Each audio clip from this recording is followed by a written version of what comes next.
Айраннан жасалатын өте оңай, тез әрі дәмді пирог жасайтын боламыз. Рецепті соңына дейін қарап, менімен бірге жасаңыздар.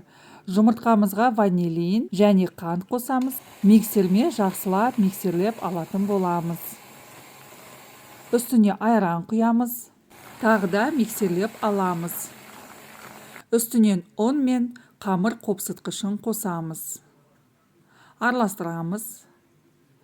Бізде осындай масса шығу қажет. Қалауыңызша изюм қосасыздар. Тағы да араластырамыз. Және формамызға құямыз.